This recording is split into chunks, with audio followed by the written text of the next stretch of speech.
पहला क्वेश्चन है कि संधि को तोड़ने की क्रिया को क्या कहते हैं।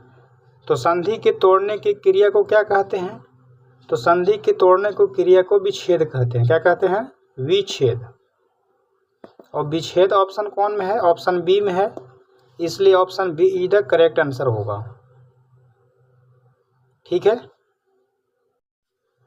दूसरा क्वेश्चन है कि अभाव का समास कौन होगा। अभाव, इसका अगर तोड़ेंगे तो इसका मतलब होगा ना भाव। अभाव का होता है ना भाव। तो अगर न लग गया तो यहाँ पर नन समास हो गया। क्या हो गया? नन समास हो गया। और नन समास यहाँ ऑप्शन नहीं है, तो नन समास किसके अंतर्गत आता है?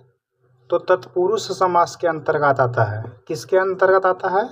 तत्पुरुष समास के अंतर्गत आता है। तो तत्पुरुष समास क्या हो जाएगा? आंसर हो जाएगा। यानी आंसर कौन मारेंगे इसमें? तत्पुरुष समास, यानी बी ऑप्शन मारेंगे, यानी option B is the correct answer हो जाएगा। तीसरा क्वेश्चन है कि घनश्याम में कौन सा समास है।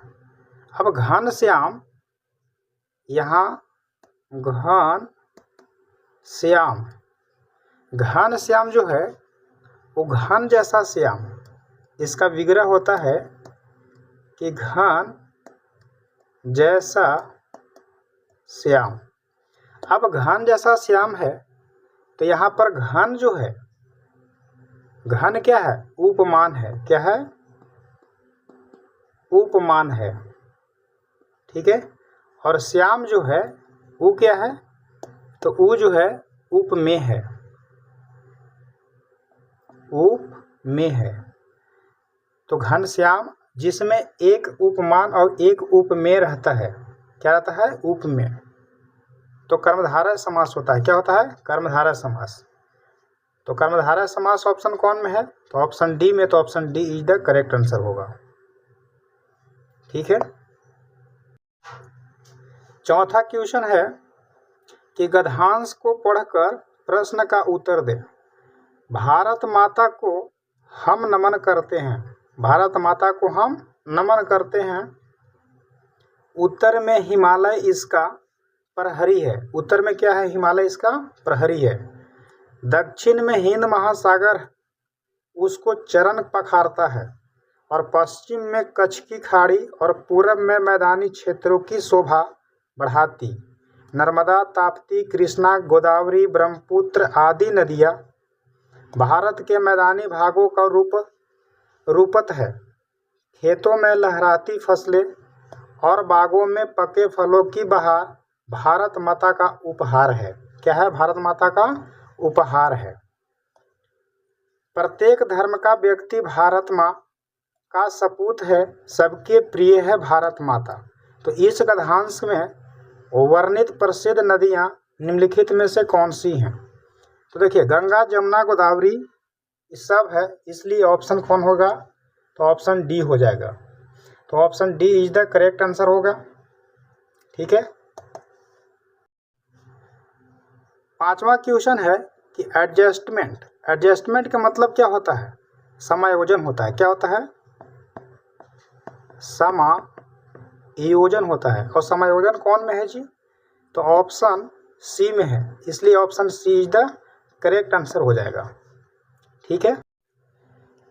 छठा क्वेश्चन है कि एड हॉक, इसके लिए सही परिभाषिक शब्द क्या है? तो एड हॉक का होता है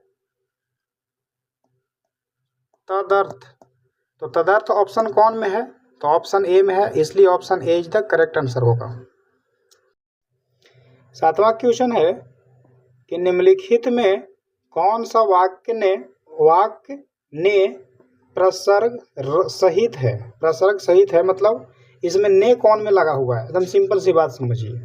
तो इसमें कह रहा है कि उसने, देखिए यहाँ पर ने लगल है, तो उसने हिम्मत नहीं हारी।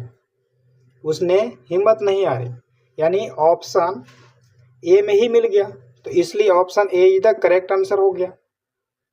बाकी में उसने कहीं नहीं लगा है, यानी ने कहीं नहीं प्रसर्ग लगा है, तो इसलिए बाकी B option, C option, D option क्या हो जाएगा? गलत हो जाएगा। ठीक है। आठवां क्वेश्चन है कि लड़के गेंद खेल रहे हैं, इस वाक्य का उदाहरण है। देखिए लड़के गेंद खेल रहे हैं एकदम सिंपल है, यानी साधारण वाक्य है, तो साधारण वाक्य ऑप्शन ए में है, इसलिए option A is the correct answer होगा। ठीक है। नवा क्वेश्चन है कि मुंह छिपाना, मुहावरे का अर्थ क्या होता है? मुंह छिपाना, सुंदर होगा तब मुंह छिपाएगा, नहीं, ये गलत है। कुरूप होगा तो मुंह छिपाएगा, नहीं। शान से रहना, गलत। लज्जित होना, हाँ लज्जित होगा तो क्या होगा? मुंह छिपाएगा, यानी option D is the correct answer होगा। ठीक है। इनमें से कौन सा वाक्य अशुद्ध है? कोलंबस ने अमेरिका का खोज किया, यही किया गलत हो गया। अमेरिका ने नहीं, कोलंबस ने अमेरिका की खोज की हो जाएगा, क्या हो जाएगा? की। ये शुद्ध हो गया, तो यहाँ पर अशुद्ध चुनना था, तो अशुद्ध तो ऑप्शन ए में मिल गया, इसलिए option A is the correct answer हो गया। Option A is the correct answer हो गया। 11वां क्वेश्चन है कि शेर की तरह दहाड़ने वाले, शेर की तरह दहाड़ने वाले तुम क्यों कांप रहे हो? कौन कांप रहा है जी? तो तुम क्या होता है? सर्वनाम होता है, तो सर्वनाम क्या हो गया? सर्वनाम पद बंद हो गया। ठीक है, इसलिए ऑप्शन कौन हो जाएगा? Option B. Option B is the correct answer हो जाएगा। 12वां क्वेश्चन है कि मुझसे ऐसी बातें नहीं सुनी जाती है, इस वाक्य में क्रिया किसके अनुसार है? क्रिया किसके अनुसार है? तो देखिए यहाँ जो क्रिया है वो कर्म के अनुसार स्त्रीलिंग में बदलता है या स्त्रीलिंग में बात हो रहा है, तो यहाँ किसके अनुसार बदल रहा है?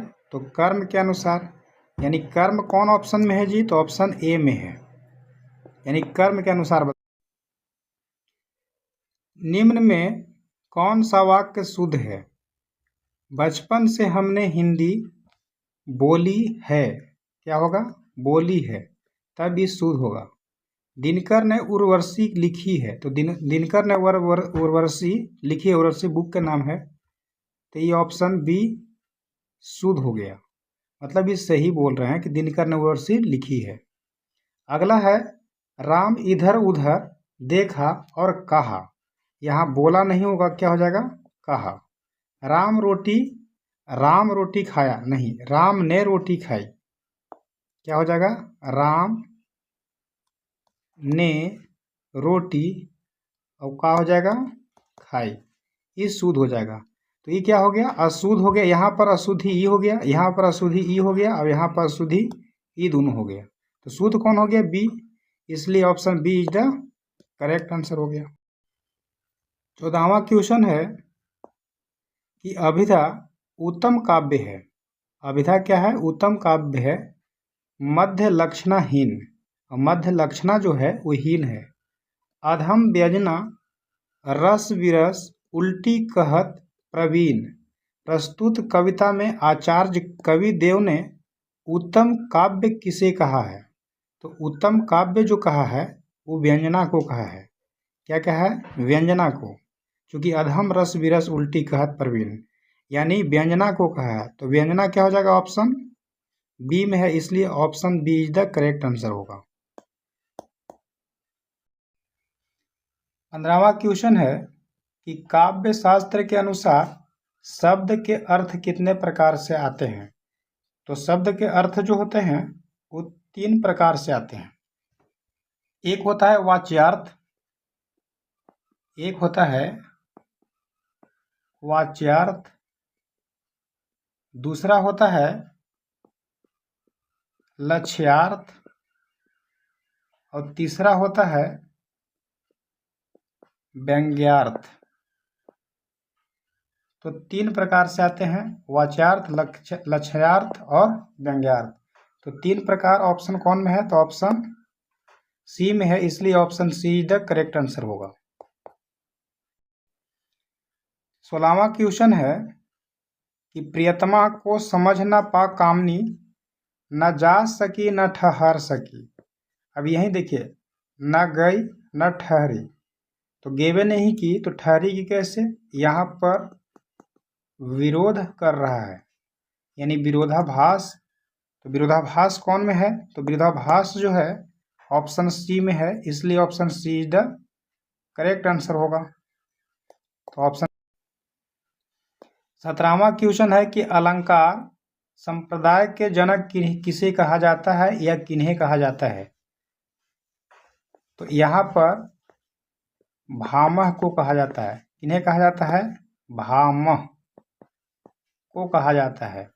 भामह कौन में है? तो ऑप्शन ए में है, इसलिए option A is the correct answer होगा। 18वां क्वेश्चन है कि सुख चपला सा दुख घन में उलझा चंचला मन कुरंग। देखिए सा से सी लग जाता है तो उपमा अलंकार होता है। क्या होता है? उपमा अलंकार। तो उपमा अलंकार ऑप्शन डी में है, इसलिए option D is the correct answer होगा। 19वां क्वेश्चन है कि सिर झुका तूने नियति मान ली, यह बात स्वयं ही मुरझा गया तेरा हृदय जल जात। हृदय, देखिए हृदय जल जात, हृदय और हृदय का मतलब क्या होता है? यानी हृदय जो है उप में है और जलजात, जलजात क्या है? उपमान है। जलजात मतलब कमल होता है, जलजात मतलब क्या होता है? कमल।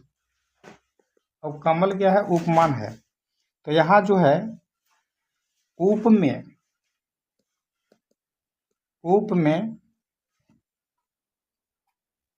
पर उपमान, उपमान का अभेद आरोप किया गया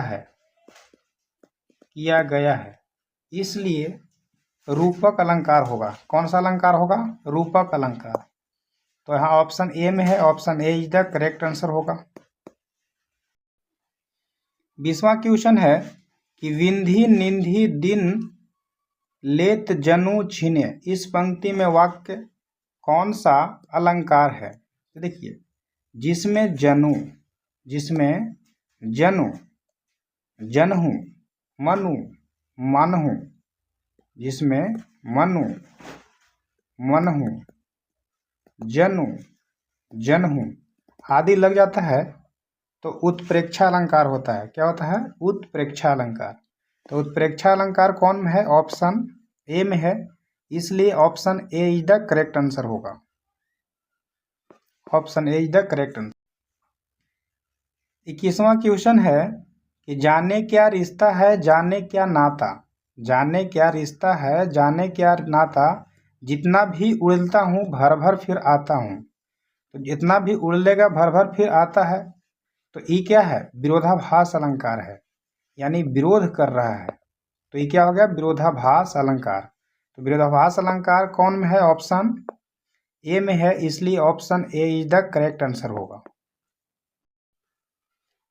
क्वेश्चन नंबर 22वां है कि छंद शास्त्र में कितने वर्णों का उल्लेख मिलता है? तो छंद शास्त्र में 2 वर्णों का उल्लेख मिलता है। एक होता है लघु और दूसरा होता है गुरु। तो इसमें 2 वर्णों का उल्लेख मिलता है। तो 2 ऑप्शन कौन में है? तो ऑप्शन डी में है, इसलिए option D is the correct answer होगा। 23वां क्वेश्चन है कि किस वार्णिक छंद के प्रत्येक चरण में 17 वर्ण होते हैं? तो यहाँ पर 17 वर्ण मध्यकांता में होता है।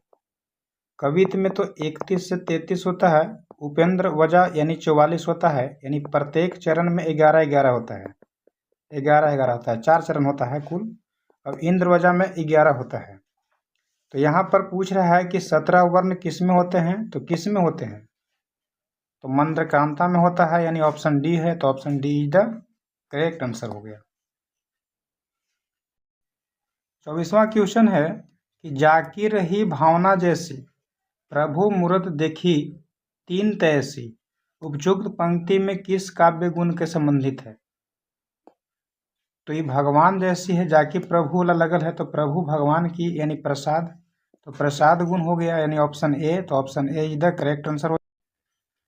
25वां क्वेश्चन है कि यशोदा और कृष्ण के चित्रण में किस रस की प्रधानता होती है?